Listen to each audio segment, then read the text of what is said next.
Happy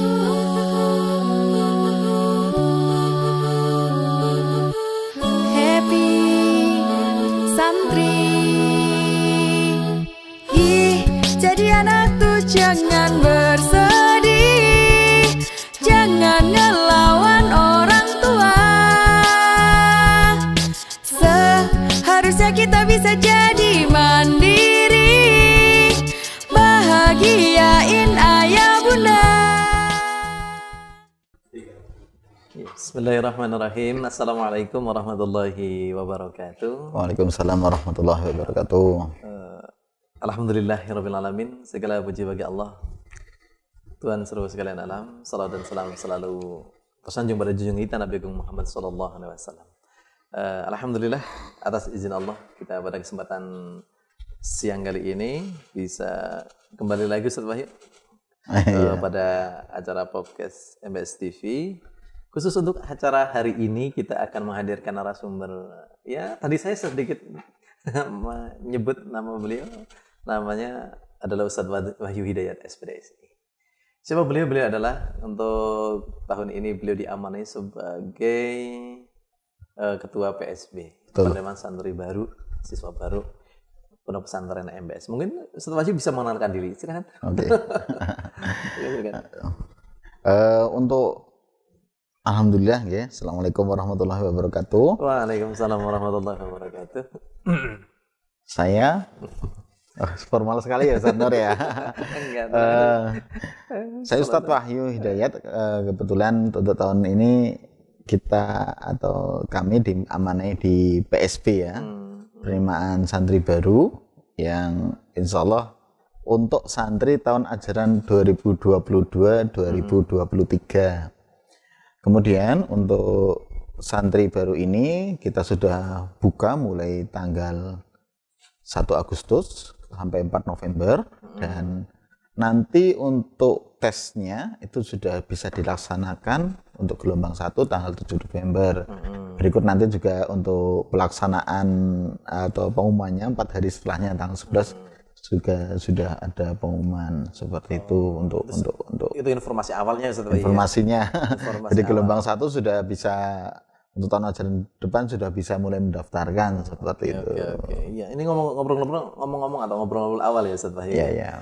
Sebagai ketua PSB otomatis Ustaz Wahyu kan memahami ya bagaimana apa itu MBS secara umum.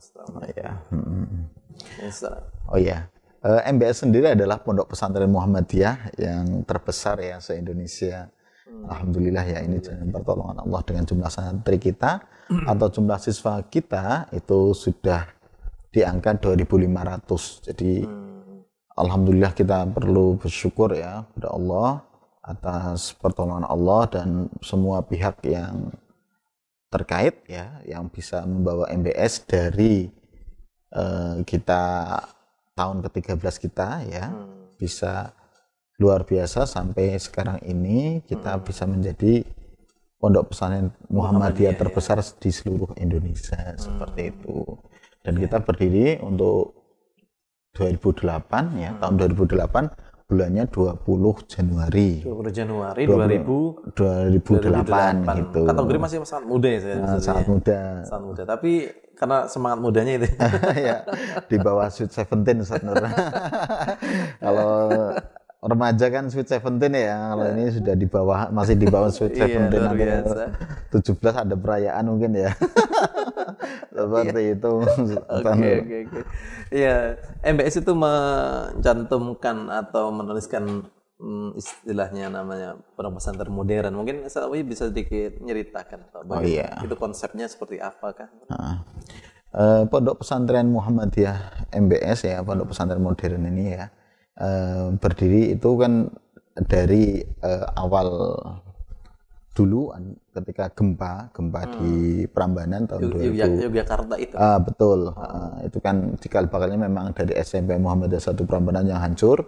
Kemudian itu tahun 2006 ya saya. 2006. Baru terrealisasi adanya PPM MBS itu tahun 2008 dan beliau Ustadz Nasir yang pendirinya itu pengen membuat pondok pesantren yang dari Muhammadiyah tentunya yang memang lain daripada yang lain. Betul. Pendiri atau Ustadz Nasir itu memang beliau luar biasa ya untuk awal berdirinya MBS ini, dan konsep beliau adalah keseimbangan antara mapel umum dan mapel pondok. Jadi di produk-produk atau mungkin siswa kita, lulusan kita dari MBS ini adalah menyeimbangkan dari mapel umum atau mungkin dari mapel-mapel ilmu umum dan ilmu-ilmu kepondokan, dan disaji atau dikemas dengan cara yang modern. Kalau misalkan, mohon maaf, pondok pesantren yang masih tradisional kan pembelajaran kepondokannya di asrama atau mungkin di masjid. Kalau kita include dalam KPM, itu salah satunya langsung di dalam dimasukkan. Ada pelajaran seperti mapel nahu, mapel sorof, itu masuk dalam satu kesatuan dalam KPM, bahkan terjadwal seperti itu. Oh, berarti letaknya di situ ya, ada satu pembedaannya di situ. Betul. Bagus ya. Ngomong-ngomong, untuk tahun ajaran baru itu menerima berapa kuotanya, Ustaz? Kita menerima dari jenjang SMP, SMA dan tahassus total kurang lebih 900 santri. 900 santri. Seperti itu. Iya, betul. Oke. Itu dari jenjang SMP, SMA dan tahassus. Tahassus itu SMA-nya, tahassus itu ya. Seperti itu. Iya, betul. Terus untuk seperti apa sih kalau mungkin dari orang tua ini bertanya-tanya, nanti kalau anak saya di sana di MBS ngapain aja sih kayak gitu. Oh gitu. Secara umum aja. Iya. Kegiatan kita harian kita ya, harian anak-anak di sini dari bangun tidur berarti sampai tidur lagi seperti itu. Iya. Kegiatan anak-anak dari bangun tidur sampai tidur lagi, jelas awal bangun itu sekitar jam 3 ya, jam 3. Harus dibiasakan ya jam 3. Dibiasakan jam 3. Mungkin di rumah pas subuh. Jam 3 bangun kalau nonton bola. Nonton bola, kalau nggak nonton bola ya subuh ya gitu. Kalau di sini ada bel ya berarti. Teng gitu. Insya Allah dari lonceng ya, ting gitu. Nanti dari IPM membangunkan semuanya. IPM itu apa sih? IPM ya, Ikatan Pelajar Muhammadiyah, Pelajar Muhammadiyah yang di sini, kalau di sekolah lain itu mungkin OSIS ya.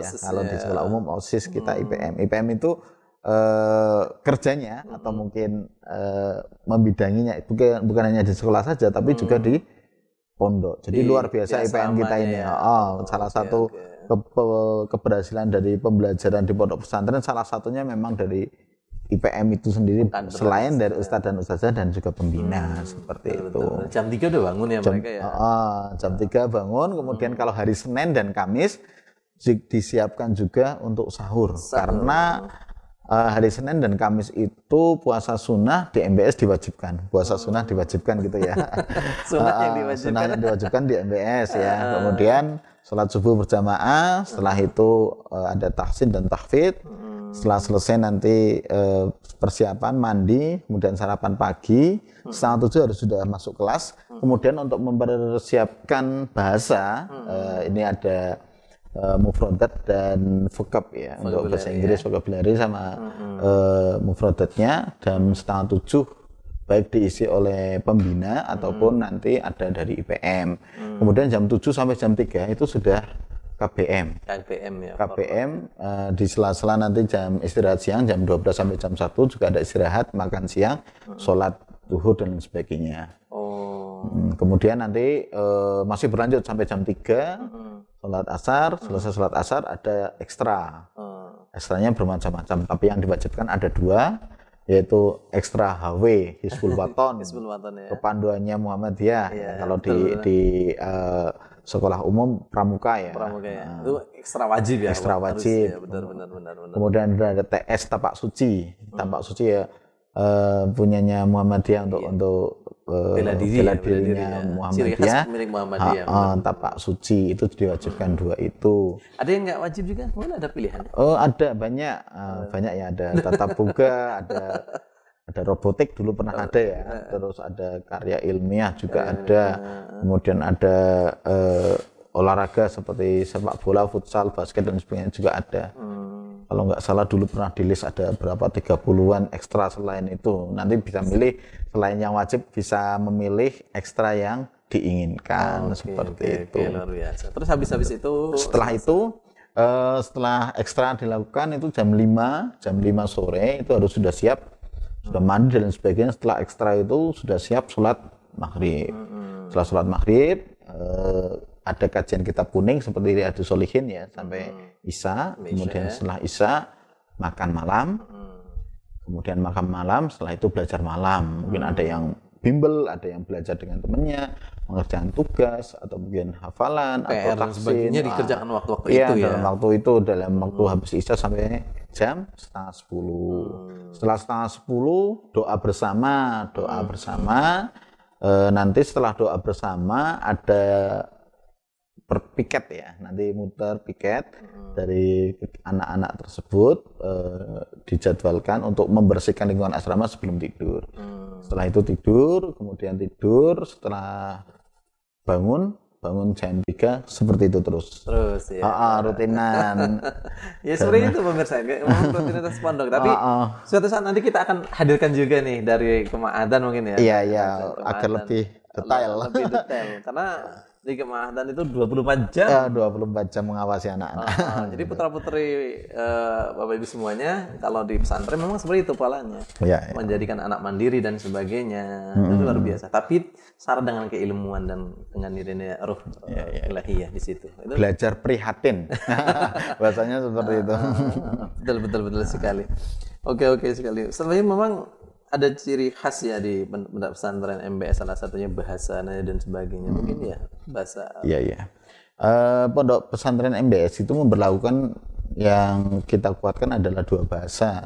Seperti untuk kegiatan ngobrol sehari-hari di asrama kemudian dengan teman, kemudian pengumuman karena kita tidak menggunakan HP ya, kita nggak bisa WA satu dan satu. Kalau mencari anak biasanya iklan istilahnya ya. Iklan itu semuanya pakai bahasa Arab ataupun bahasa Inggris. Jadi bahasa yang kita kuatkan adalah bahasa Arab dan bahasa Inggris. Dan ada istilahnya mahkamah bahasa, nanti bagi pelanggar-pelanggar itu yang misalkan kurang bisa, nanti akan ada pembinaan dari IPM ya bagian bahasa untuk bisa lebih tertib lagi penggunaan bahasa, jangan menggunakan bahasa-bahasa daerah atau mungkin bahasa-bahasa Indonesia. Yang diwajibkan adalah 2 bahasa. Karena inti dari bahasa itu bahasa bisa karena biasa. Kalau kita nggak membiasakan, harus dipaksakan, nanti akan bisa lebih bagus lagi. Mergo kulino itu ya, bahasa Jawanya itu bahasa Jawanya mergo kulino karena sudah terbiasa gitu. Bahasa bisa karena biasa gitu. Bahasa biahluhu ya gitu ya. Seperti itu. Bagus sekali ya, sudah gambarannya sangat jelas sekali. Tadi untuk kegiatan pondok sudah agak mulai sedikit tergambar nih di sini. Terus sebenarnya untuk yang penerimaan dari tahun ke tahun itu gimana sih? Untuk penerimaannya dari tahun ke tahun itu juga ya selalu meningkat ya. Alhamdulillah selalu meningkat. Grafiknya selalu meningkat dan keunggulan kita adalah kita santri-santri kita itu tersebar dari berbagai macam daerah ya. Sabang sampai Merauke. Dari Sabang sampai Merauke insya Allah sudah ada hampir 34 provinsi sudah ada semuanya. Bahkan bayangan dari salah satu anak ada yang cerita, kalau kepengen tahu atau mungkin kita mau keliling Indonesia tidak perlu keliling Indonesia, cukup di MBS sudah cukup.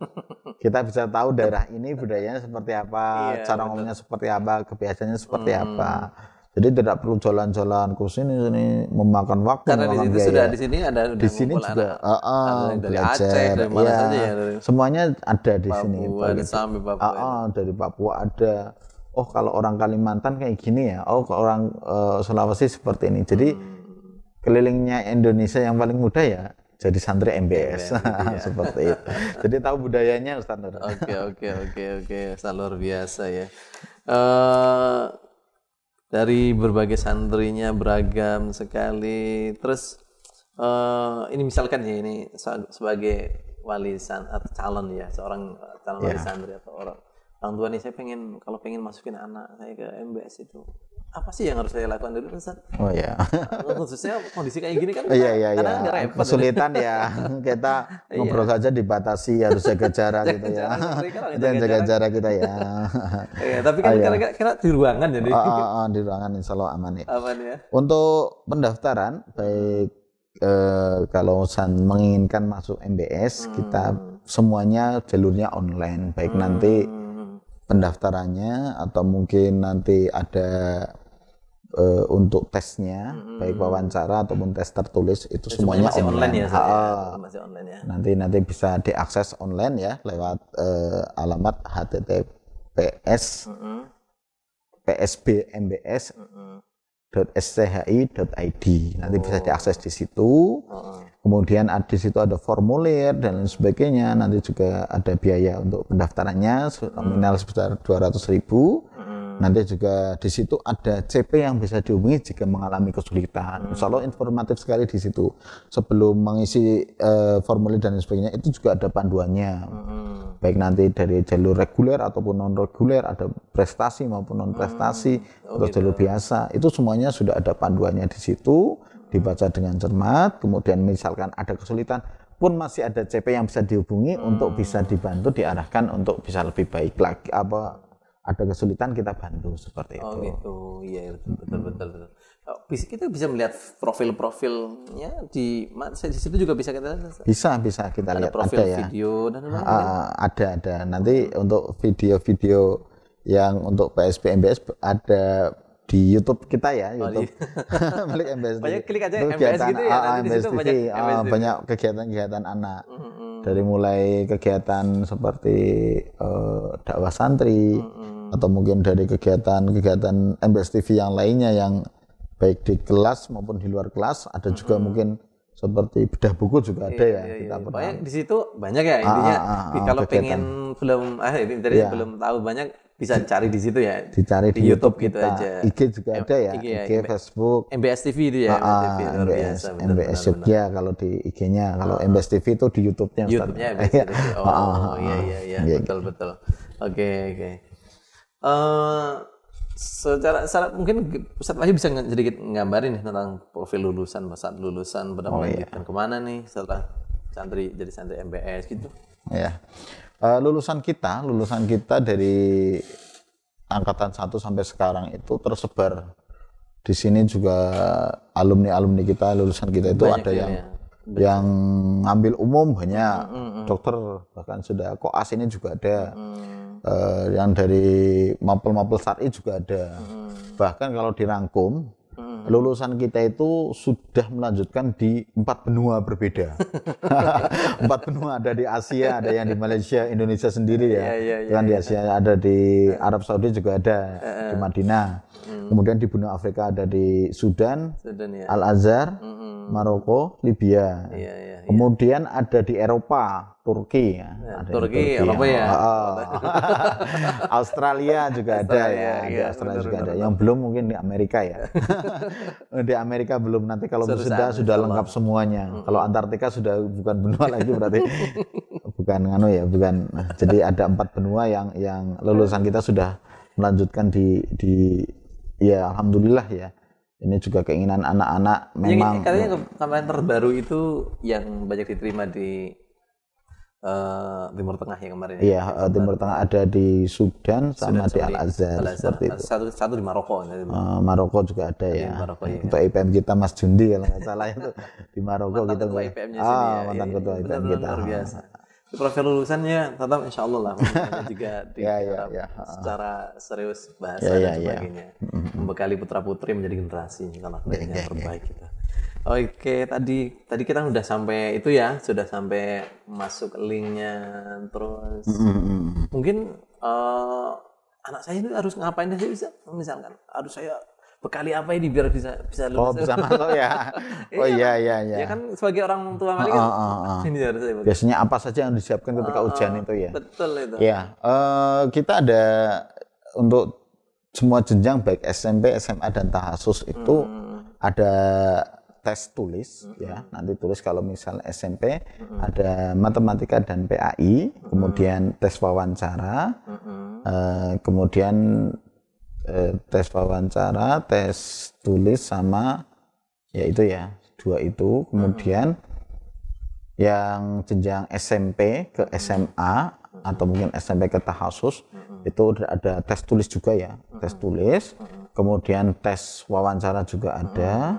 Kemudian ada tes baca Al-Quran. Oh ya, yang SMP saya tambahi ada tes baca Al-Quran juga. Ya. Karena baca intinya Al-Quran. Al-Qurannya bagus itu. Iya. Baca Al-Quran bagus karena dengan target lulusan itu nanti tahfidz, ketika kita bacanya ya belum bagus banget nggak apa-apa nanti, tapi sudah bacalah agak lancar gitu. Nanti lancar, untuk tajwidnya kita benarkan di kelas 7 ada tahsin. Ada tahsin selama kelas 7, baru nanti tahfidz di kelas 8-nya. Oke, sip. Terus mungkin ada jalur-jalur masuknya khusus atau misalkan anak saya ini pengennya bagus nih dari kelas dari SD nih, bagus gimana? Ada jalur prestasi istilahnya, bukan jalur tol. Jalurnya jalur prestasi itu. Gitu, ya. Ada jalur prestasi ada, jadi tanpa tes ya, nanti dibebaskan tanpa tidak tesnya. Jadi ada tapi tetap wawancara itu. Ada wawancaranya, ada wawancara sama gitu. Tes baca Al-Qur'annya seperti itu. Oh iya, betul. Untuk yang jalur prestasi sendiri ada prestasi akademik dan non akademik. Untuk akademik sendiri itu kalau yang SD, SD itu SD mau ke SMP, kelas mau ke SMP ya. Selama dia kelas 4 dan kelas 5, 3 besar masuk 3 besar di sekolahnya. Ranking jadi ranking 1, 2, sampai ranking 3 ya. Dari betul. Kelas 4, 5. 4, 5. 6-nya kan belum. Besok kan belum ada rapotan ini untuk gelombang 1. Jadi bisa masuk prestasi akademik. Kemudian untuk yang non akademik bisa misalkan ikut lomba-lomba di tingkat minimal tingkat kabupaten juara 1 atau 2. Juara 2 masih diizinkan untuk masih dipertimbangkan ya. Ya, untuk ikut jalur prestasi. Kemudian juga ada jalur tahfidz ya. Jalur tahfidz kalau hafal 2 juz insya Allah sudah kita terima seperti itu Ustaz Nur. Jadi nanti untuk lebih lengkapnya nanti bisa dibaca ulang di brosur kami ya, nanti bisa dicek di Facebook atau Instagram kami juga sudah kami upload untuk brosur dan pamfletnya untuk PSB MBS seperti itu. Iya. Siap.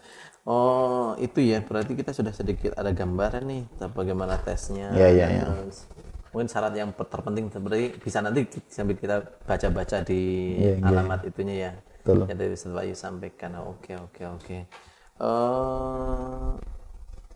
Mungkin itu dulu Ustaz Wahyu. Terima kasih sekali atas waktunya. Sama-sama. Serta atas informasinya. Semoga menjadikan pemahaman bagi kita semuanya lah. Amin. Serta informasi penerimaan PSB tahun ini. Semoga sukses Ustaz Wahyu. Amin. Semoga sukses PSB. Ya. Terima kasih atas waktunya. Saya selaku pembawa acara ya. Pembawa acara. Iya, yang mandu aja yang mandu. Nama saya Nur Muhammad. Tadi saya belum kenalkan di saya. Belum kenalkan, saya Nur Muhammad dan ini Ustaz Wahyu SPDSI selaku Ketua PSB kali ini. Semoga acara kali ini benar-benar menjadikan kita semakin paham dan informasi. Amin. Terima kasih atas waktunya. Sama-sama Ustaz Nur. Dan terima kasih kepada seluruh pemirsa yang telah menyaksikan. Mohon maaf bila banyak kekurangan. Dari saya akhiri dari cukup sekian. Assalamualaikum warahmatullahi wabarakatuh. Waalaikumsalam warahmatullahi wabarakatuh.